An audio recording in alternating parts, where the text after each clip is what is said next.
नमस्कार, आपके साथ मैं हूं ऋतिक सविता। स्वागत है आपका नेक्स्ट 9 न्यूज पॉलिटिकल बाइट में।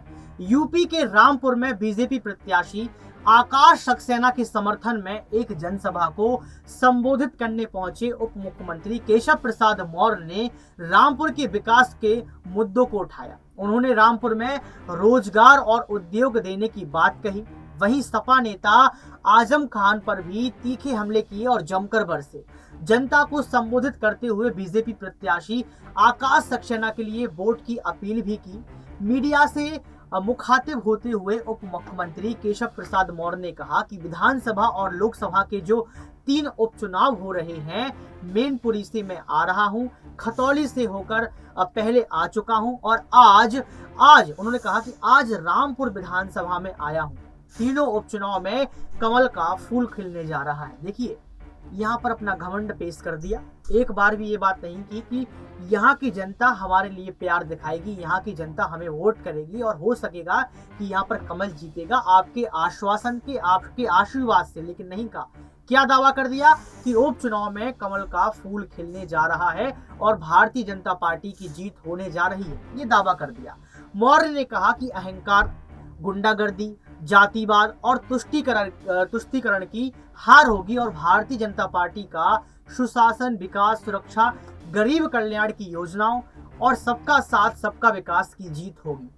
हमारे लिए खुशी है कि मुस्लिमों के अंदर भी एक परिवर्तन आ रहा है। देखिए, कर दी ना मुस्लिम की बात, मुस्लिमों के अंदर परिवर्तन आ रहा है। क्या मुस्लिम के अंदर पहले परिवर्तन नहीं था? क्या मुस्लिम इस देश का हिस्सा नहीं है?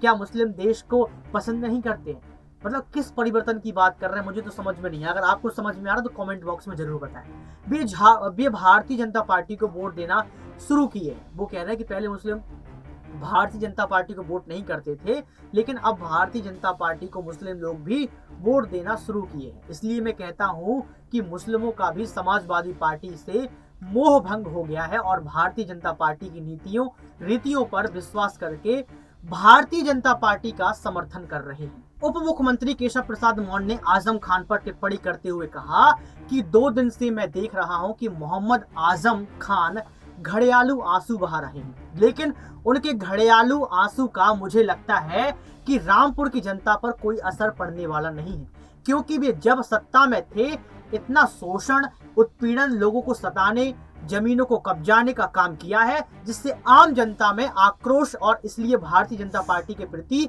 जनता में जोश है।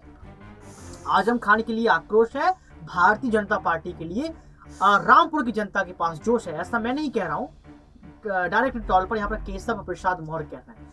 आजम खान का घड़ियालू आंसू है, यह इमोशनल ब्लैकमेल करने की कोशिश है। जितना मैं समझ पा रहा हूं कि यह एक तरह से ड्रामेबाजी है। यह मुझसे ज्यादा रामपुर के लोग समझ रहे हैं। उनका यह ड्रामा अब चलने वाला नहीं है, ऐसा वो कह रहे हैं कि अब आजम खान का ड्रामा चलने वाला नहीं है, क्योंकि आजम खान तो ये भी कह चुके हैं कि चुनाव आयोग से हाथ जोड़कर ये चुनाव आयोग जी आप बीजेपी को घोषित कर दीजिए, जीत घोषित कर दीजिए, उनकी जीत तय कर दीजिए, क्योंकि यहाँ पर चुनाव हो ही नहीं रहे हैं। चुनाव कौन करवा रहा है? आपने मेरे से वोट डालने का अधिकार छीन लिया है, बता तो दीजिए वोट डालने का अधिकार क्यों छीना है? इस तरीके की आजम खान भी टिप्पणी कर रहा है। लेकिन इस विषय को लेके और जो केशव प्रसाद मौर्य ने बातें कही, उसको लेकर आप क्या समझते हैं और क्या सोच रहे हैं, और रामपुर में इस बार किसकी सरकार बनेगी, हमें कमेंट बॉक्स में जरूर बताएं। आज के लिए सिर्फ इतना ही। देखते रहिए नेक्स्ट 9 न्यूज पॉलिटिकल बाइट।